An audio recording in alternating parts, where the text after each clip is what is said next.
সুবহানাল্লাহ বলেন। ওয়ালা তাকুনু লিমান ইয়ুকতালু ফি সাবিলিল্লাহি আমওয়াত, তোমরা তাদেরকে মৃত বলিও না। ওয়ালা তাকুনু, তোমরা বলিও না আমওয়াত, মৃত।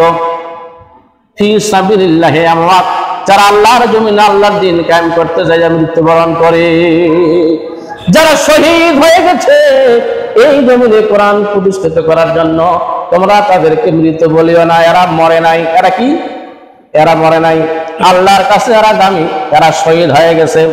যারা শহীদ হয়ে যাবে তাদের গোসলেরও প্রয়োজন হবে না। ওইভাবেই আপনি তাকে মাটি দিয়ে দাফন, আপনি কাপড় পরাইয়া দাফন করে দিবেন।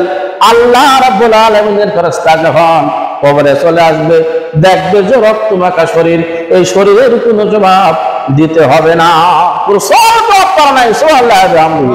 সুতরাং অনেকেই শহীদ হয়ে গেছে, তাদের কপাল ভালো, তাদের মায়ের কপাল ভালো, ঠিক না? তাদের বাবার কপাল ভালো। কিয়ামতের দিন বলতে পারবে আল্লাহ, আমি একজন শহীদের পিতা, আমি একজন শহীদের মাতা। সুতরাং আমরা চাইবো মৃত্যুর পূর্বক্ষণ পর্যন্ত শহীদি কাফেলায় যেন আমরা জবাব দিতে পারি, ঠিক কিনা?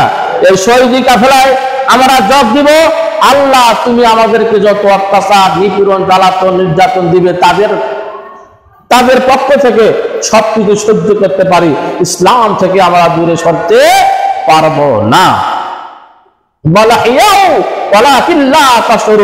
বরং আল্লাহ পাক বলতেছে এরাই হলো জীবিত, কিন্তু এই সম্পর্কে তোমাদের কোনো অভিজ্ঞতা নাই, তোমরা বেমালুম ভুলে গিয়েছো, তোমাদের কোনো ধারণায় নাই। এক শ্রেণীর লোক যারা এটার বিরোধিতা করে, বিপক্ষে কাজ করে, এরা এদেরকে টিটকারি করে না।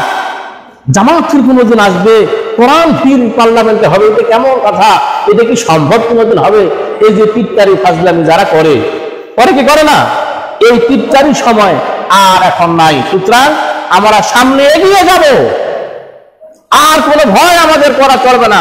তখনও ভয় করিনি, এখন আমরা ভয় করব না। ওয়ালা তাশউরুন, কিন্তু বাতিলেরা এটাকে ভ্রুক্ষেপই করতেছে না।